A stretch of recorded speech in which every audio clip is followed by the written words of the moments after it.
Hello and welcome to the Pixel Conference. My name is Tobi Trebeljahr and it's an honor for me to have been invited here to talk to you a little bit about my workflow with Blender and specifically with Blender Grease Pencil. Would have loved to be there in person, but with everything going on right now, let's make the best of the online format, shall we? Grease Pencil, it's a very powerful tool. It helps you create hybrid 2D, 3D animation and storyboards. Has been around for quite some time, but I feel like only recently people have really caught on to how powerful it really is and what the benefits of it are. And you can create with it with very little effort and quite easily little movies, for example, like this one here.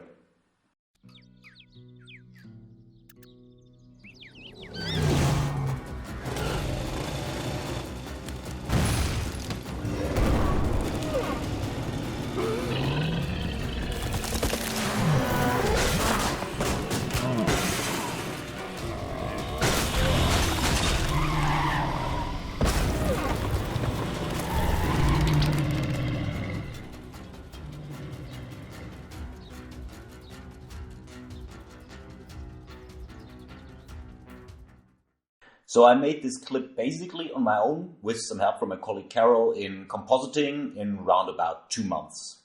First, I would like to tell you something a little bit about me and where I come from, what my career was like, but I'll definitely try to keep it short so we can get to the meat of the subject.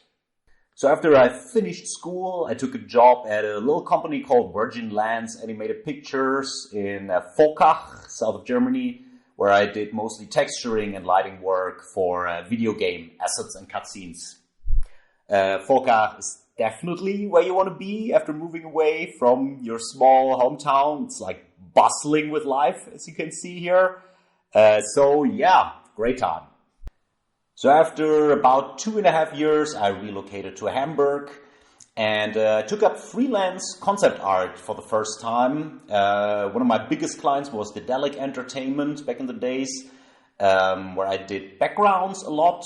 Biggest project for me was a game called Chains of Zatinaf, which was a point-and-click adventure in the universe of Das Schwarze Auge, which is a German D&D clone.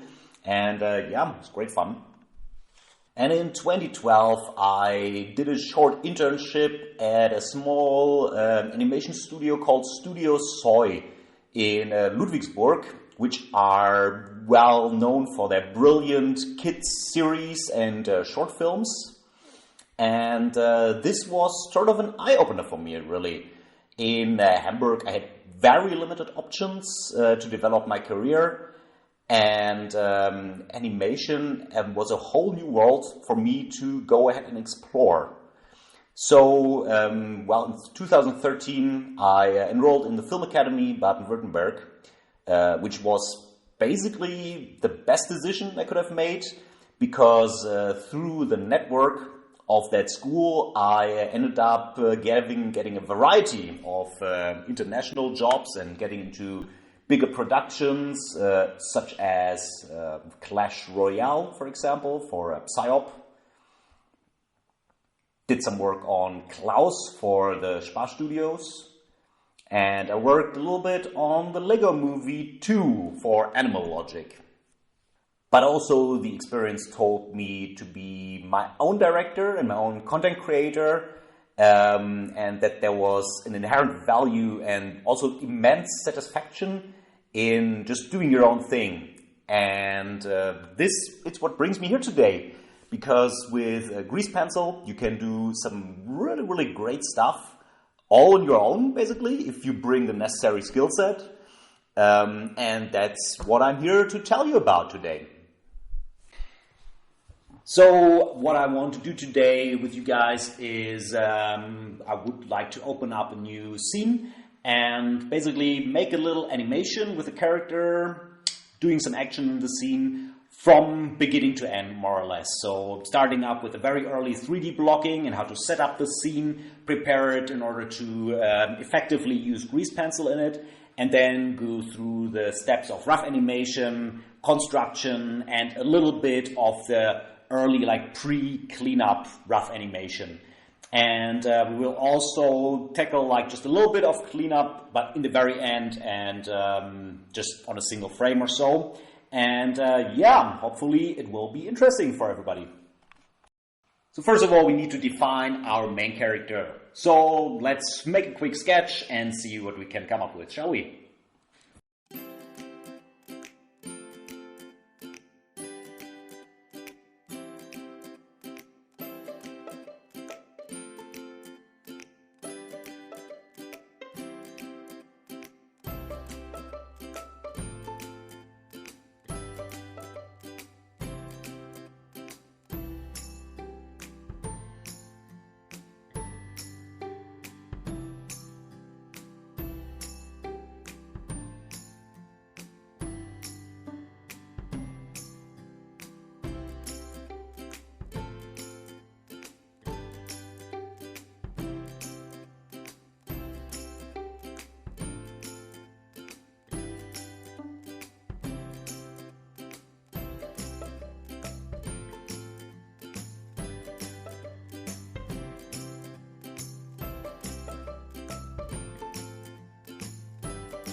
So let's get started. So this is our little demonstration scene. I modeled a bunch of cars, or better, one car, and copied it around a bunch of times. So just very simple geometry, not very clean, not very neat, but it's sufficient for our purposes right here.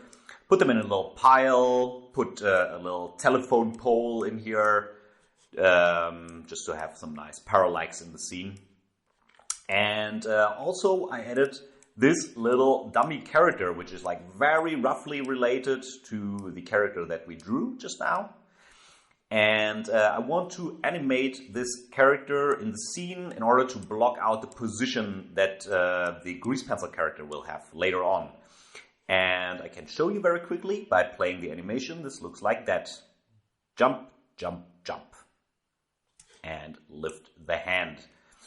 All right, so not very much going on, just like fixing positions, very slight deformation, and also some secondary animation from this car here that he lands on in order to make the character interact with the world in a bit more of a meaningful way.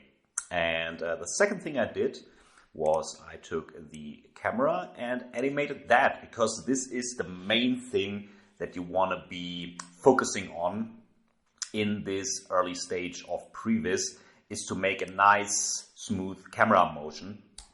Let's switch to the camera, shall we? And this is what all our grease pencil work will depend on. So first, we see the camera is dollying over the floor. The character is coming in. So this is going to probably be his feet, just like running along the asphalt here. And then he's jumping. First jump. Here, the telephone pole is parallaxing in the foreground. Character is moving away from the camera, bouncing off this mass in the background here. And then landing on top of this car where the camera will circle around him and he's going to lift the hammer into the sky. Epic. Maybe there's going to be a lightning strike in the background here. Really, at this stage, this is all in our heads, right? Like, we don't need to fix a lot of things like in the 3D stage. This is what grease pencil is for. And also what I wanted to focus on, and that's why I chose this kind of set, I wanted to make the camera move around the character and create a lot of interesting like 3D motion in the background. This would be like crazy hard to draw in storyboarding. You would have to redraw basically the perspectives on all these objects and all these cars there in every single frame. And this is usually something that you want to avoid when doing like 2D storyboards. So now that we got our scene set up, we can begin to apply the grease pencil to it. So first of all, I want the grease pencil object to follow our blocking character here. And I want to have an intermediate object that is like the middle part between the character. and the grease pencil, so we have a bit more control over the final positioning of it. So what I did was I made an empty, which is just like an helper object. It just shows a cube. Doesn't really matter which part you take, and you position it at the location of the character right here. It doesn't have to be precise or anything. And then what you want to do is you select object constraints over here, and you add a copy location constraint, and you choose the character as the target. So moved a little bit there, doesn't really matter.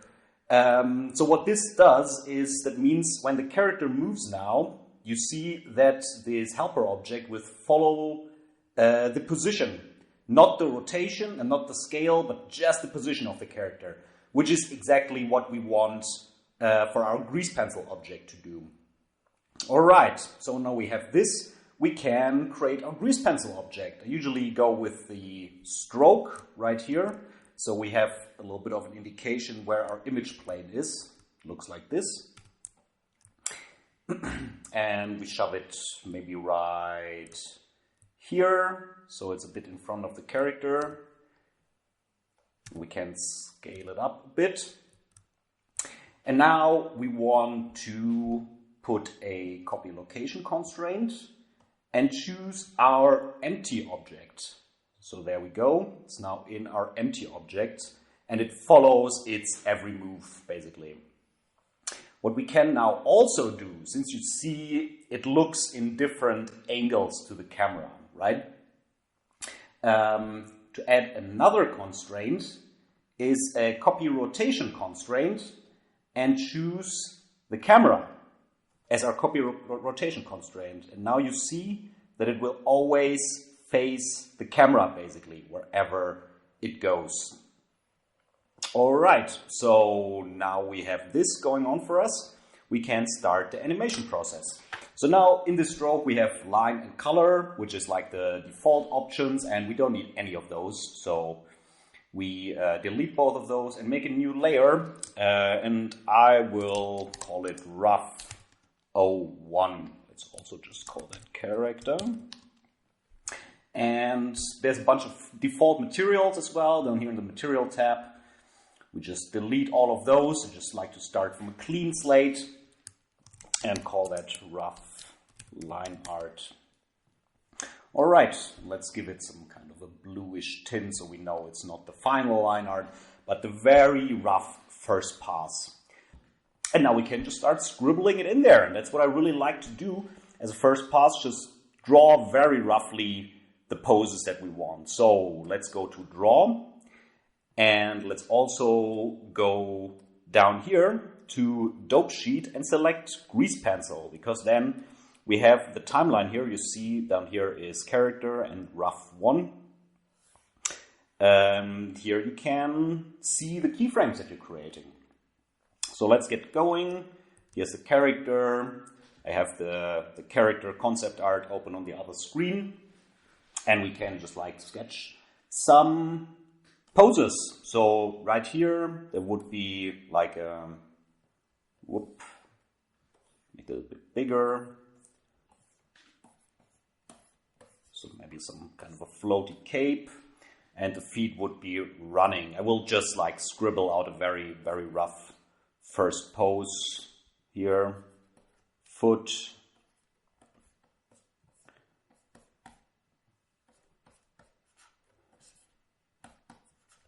And foot, so we're basically just trying to define what is where and like what poses we want. There's no part of this is like construction or anything.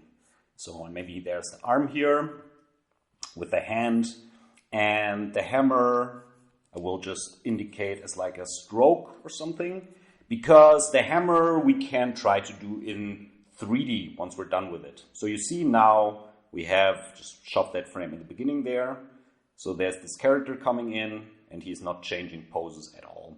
Also, what I'm going to try to do, I just forgot to do that before we start. What I love to do is just make an extra layer here and shove it down, and we call that layer white, because sometimes it can be confusing to have all this like 3D geometry in the background.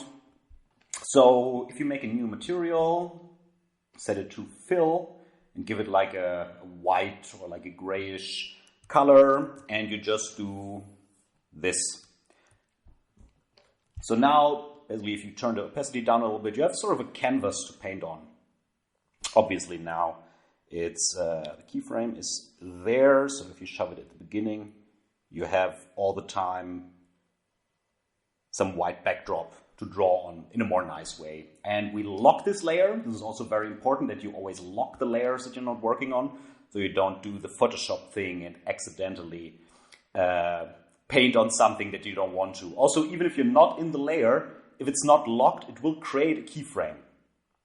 So, okay, running, and let's just start with defining the down poses. So down poses means his contact poses. So this vehicle here, just flip the character concept art on very quickly. All right, looks like this. Just make this new frame, or maybe like a billowing cape in the background. And his head will be down, big bulky body. And the legs will be bent since he just landed on this car. Maybe his arm is a little bit back there. So you see how like super duper rough I'm working just now. There's not much to it. It's just like defining the pose that you want. This is like nothing, this step is nothing to show anybody. It's really just for you, basically, right? To know your animation that you want. Whoop. So, and now here, we can maybe add this winged helmet that he has. Whoop. And the next down pose is this one here, where he lands on that car. So let's go and push on this character piece here. So he will be basically kicking off that, maybe it's a bus or something that's back there indicated by this cube. And we just draw a new pose here. So helmet is around here. And you see that the other one is disappearing as soon as I start doing a new frame. If you want a little bit of an onion skinning, then you can switch it on here. This is like this button here. There's nothing showing up yet though, so you still have to activate it in the viewport. It's down here under this viewport overlay tab, and you put on onion skinning, and you see it's very faint on the white background here. So you see you have like a green indication of what it is. Let's just push the color a little bit down. So this was the frame that was before it. This is more important once we get to the stage where we actually do in-betweens per se. For now, it's really just a thing of convenience. Can be helpful to like make sure that you don't go off model completely. So Kate would be still billowing behind him, and he would be kicking off maybe this with this leg and this one here.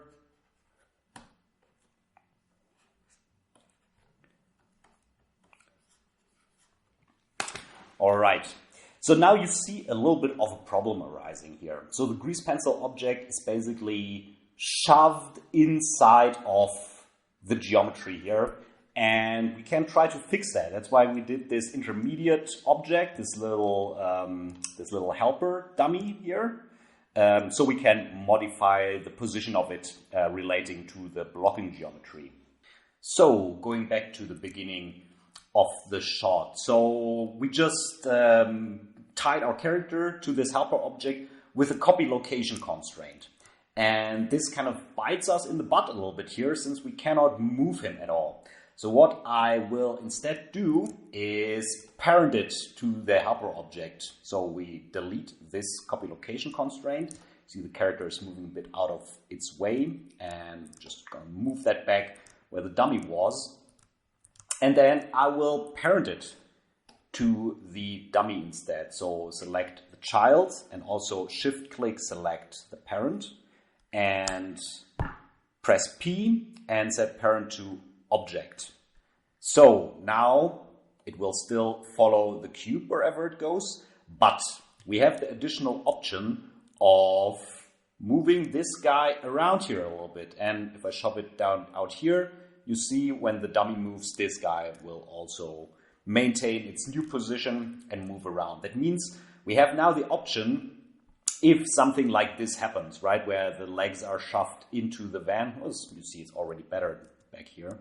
But if something like this happens, where the grease pencil disappears in an object that we don't want it to disappear in, we can just like adjust the position. And maybe even if you switch to the timeline tab here, you can just like also keyframe animate the position here. So whoop, we can just like shove it out here and it will animate on top. You see this little motion line here. But this is like a last resort. Best case scenario, obviously, is that you don't need to do that, just in case you need to fix something.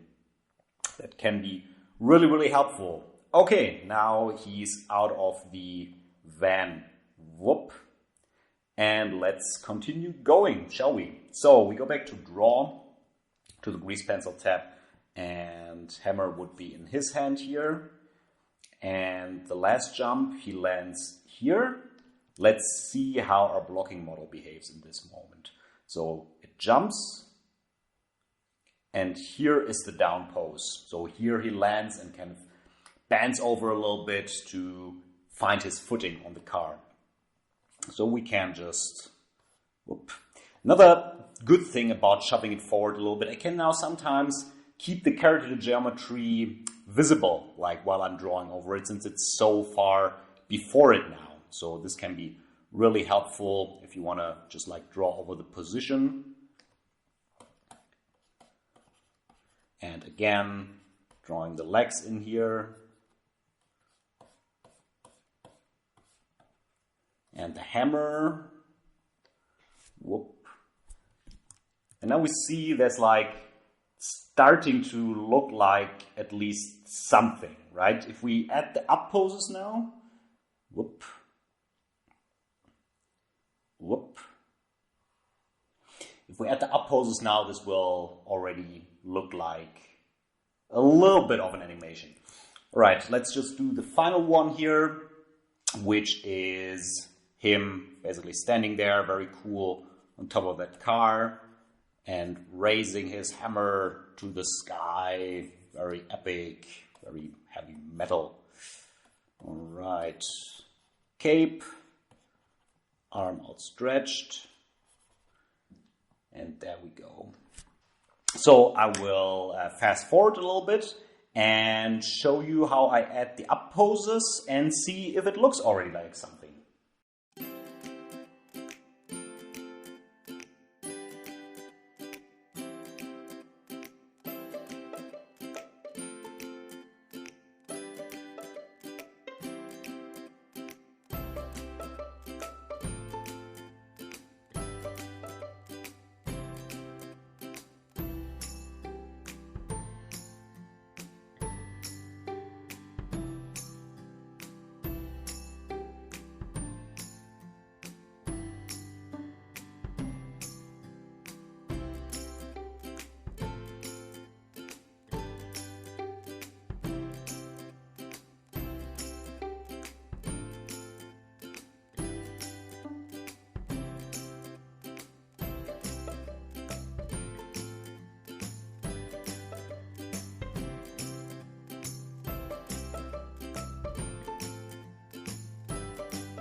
Alright, so now that we're done with the rough in-betweening, the sequence looks like so.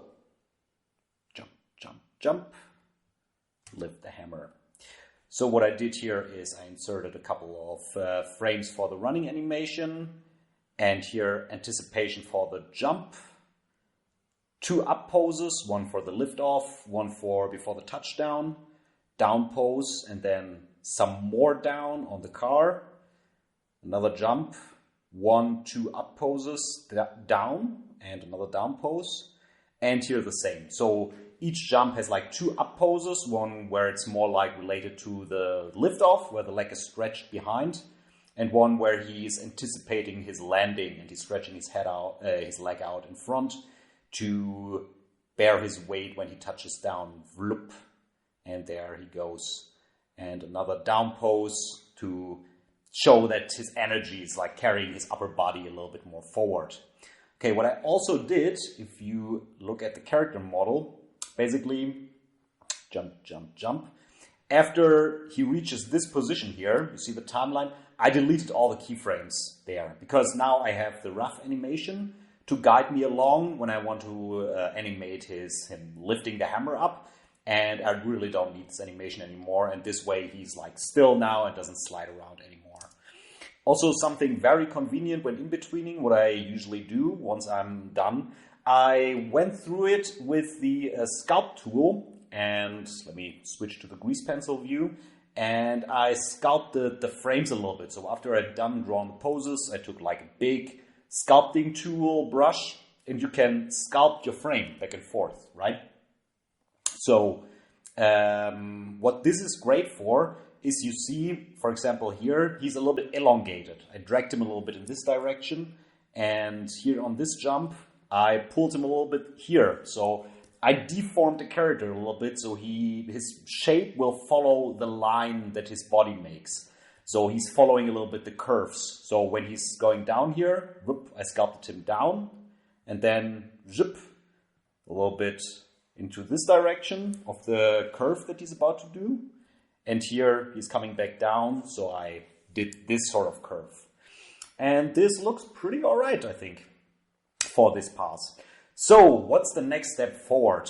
The next step forward would be to detail this. So this really is not constructed at all. This is really, really rough, like it's not on model at all. So how do we get it there?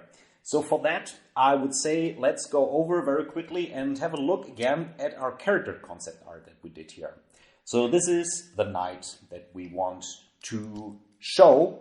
And in order to understand a little bit better the shapes, we can go ahead and try to draw basically what would be the basic geometric shapes that are present in this. So either doesn't matter if you get a concept art from somebody else or if you do one on your own, it's still very informative. So we have the first thing is of course is the head. So we have this here and this is gonna be a cylinder, right? This is the reason why I did the character so simple. It's like very simple geometric shapes. So this will be a cylinder, and we can basically take those base geometries that we're sketching here and put them in grease pencil. The body will be basically a triangle with sort of softened edges a little bit on the top. So this would be the base geometry for the body. Like that. Here we have a little extra overhang. Will come out. This will probably be one piece of geometry that I will sketch out. And the legs are sort of cones that go pointy on the bottom, and the foot is just another triangle, right? So there we go. Arms will also be basically cones, but a little bit more wide in the base, more like a trapezoid shape. And the hands we can block out in this like second rough step that's coming up. We can block them out as cubes, basically. It's really just the question, where's the upper side and where's the palm of the hand? And those we can draw very simply, so I will try to keep them basically freehand drawn throughout the process. And the cape will be probably an extra thing on another layer. I will demonstrate that very quickly when we go into the software.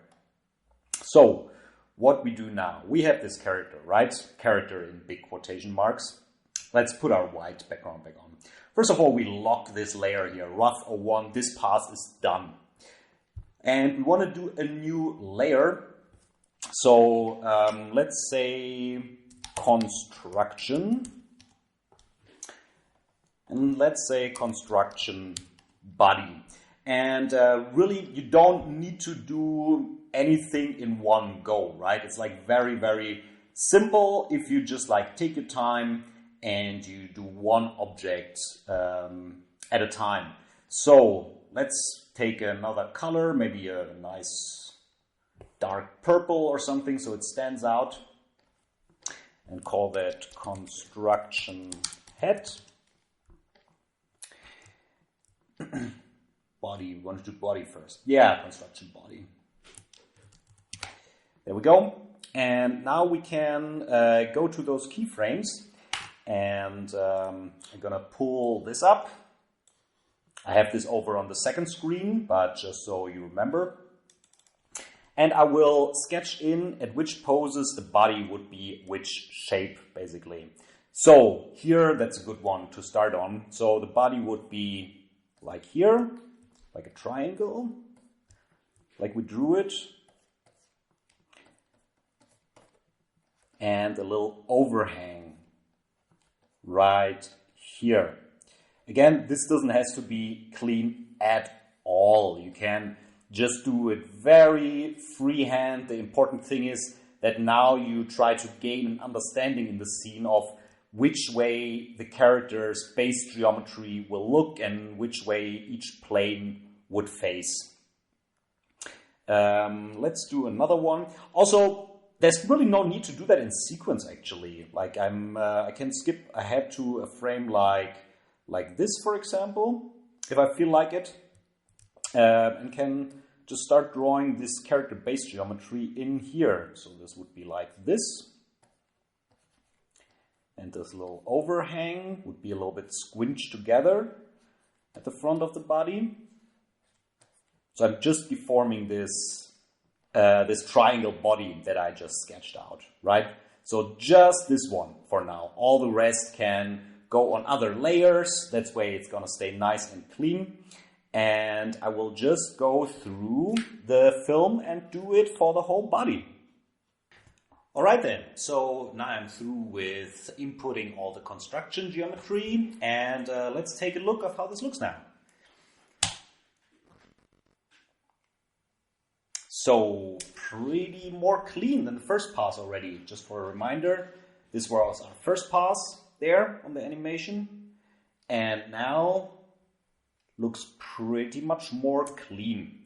So how I did this was I went basically part by part, starting with the body, this base shape here that we indicated on the concept art.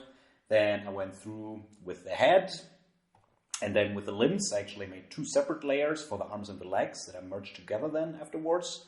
And then finally I did the cape that's fluttering behind him. One thing to note is, like, on a couple of frames, there's like pretty big difference between those very rough first passes and the construction geometry. For example, here the arm goes way more back, and on a couple of frames I drew the cape wrong. Like, for example, here the cape is like still behind him, and it would require him, the cape though, to like drift past the character, just because it's carried forward by the momentum that it has.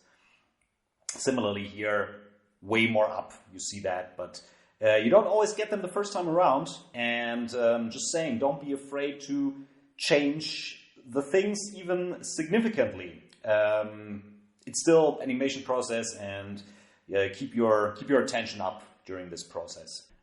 So one last thing that we talked about in the beginning of the video, we mentioned that we wanted to maybe give our night guy a little 3D hammer. It's really convenient if you have props that the character interacts with.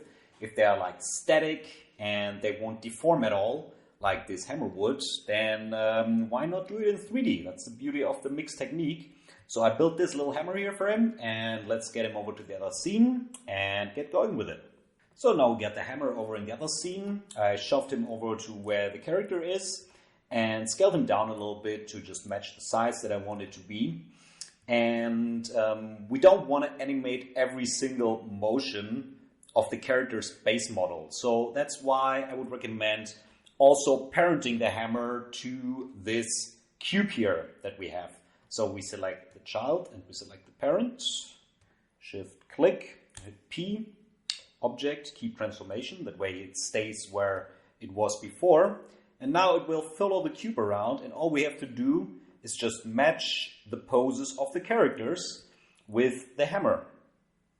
And I will do that here as an example. So there's the hand of the character, shove it into his hand. There we go.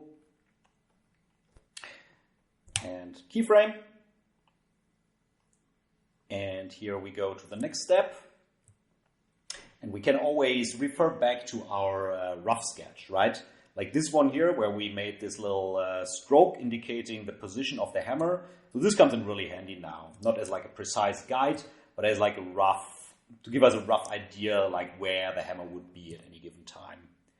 Whoop, more down here now. So turn it a bit more. Whoop. Down here with the hand. And here's the thing, like the hammer doesn't have to be exactly penetrating this grease pencil object here, right? You can just like shove it a little bit in front to make it more of a realistic motion here, and it will work out. You can just like draw around it. Here's one other thing to consider though. So when the hammer moves, it's a 3D animation. That means the program will automatically in between, basically. And you see the character is animated on twos, especially in this run animation here. So he snaps from this pose into this pose, from this pose into this pose, and we don't want the hammer to auto-smooth. So what we do is, with this hammer selected, we choose the graph editor, and here we see the motion graphs of it. We select them all, right-click, and choose interpolation mode constant. Now, if we go back to the timeline, we see that the hammer will snap into position as well as our character. So in that way, we can match the style of the animation. And I will just go through it, animate it throughout the scene, and fast forward a little. All right, and now with the hammer done, it looks like this. Saves a whole lot of work instead of having to construct it and draw this very precise line art. You can just go ahead and slop a 3D object in there, and if you animate it on step, it will fit in very nicely with the 2D animation look. And now with this all done, we can finally do our second pass of rough animation. So I made a new layer, rough 02, and now I can start drawing still rough, but a bit more on model and final line art on top of this geometry that we defined. And now we have the second pass of rough animation done. It looks like this. There we go. Already pretty good. And now obviously the next steps would be to in between a little bit more between this pose and this pose. There's obviously not much going on. So I would in between this a little bit. When the camera rotates here, you see the character deform. So that would need some more poses to illustrate the turning of the camera around the character. And otherwise some more like cleanup work and stuff. But that's basically it. And when it is finally done, the final look would be something like this. And this is what it would look like if you would clean up the frames now. I just did one frame here, just an example. And here we go with a little mock-up of what the final scene could look like. A lightning strike, some gradients on the characters, some texture on the hammer, background, some stuff on the car. And this is a lot of stuff that you can do in compositing or, yeah. There we go. This was my presentation, and I hope you very much enjoyed it.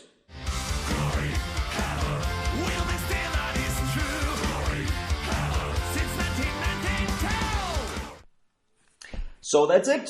Thank you so much for listening. I hope you enjoyed my talk, and I hope you find something interesting and informative to help you realize your own little film projects. And yeah, I would love to see some of your stuff when you get into it. I also hope that Blender Grease Pencil keeps on finding new audiences, keeps on evolving and growing. It's already pretty great, but there's always room for more, obviously.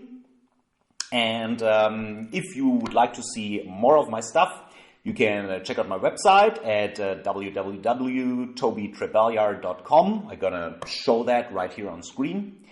And you can follow me on Facebook or Instagram, which I also have up here, or you can subscribe to my YouTube channel. I am currently living in Leipzig, where I'm trying to establish a small studio together with my colleague and partner in crime, Carol Ratajczak, which I've been making movies with since the second year of Film Academy, and we're great friends, as well as complementing each other's skill set really nicely. And we are aiming to do some short-form animated content using grease pencil, but also traditional CG and motion graphics, both for hire, but also trying to create our own original content. And we call ourselves a Cat House Studio, and you can check out our website right here. Or just search us on YouTube, where we also have a channel. Right now we're working on our next short film, and we hope to be able to finish that in the next couple of weeks. And we're going to put it up on the YouTubes when we're done with it. So go ahead, like and subscribe to see that once it's out. And once again, thank you all so much for having me today. I had a blast. It was you always learn a lot as well if you're doing talks like this. And I believe there will be a little Q&A coming up right after this. And so looking forward to seeing you all in person in a few moments. Goodbye.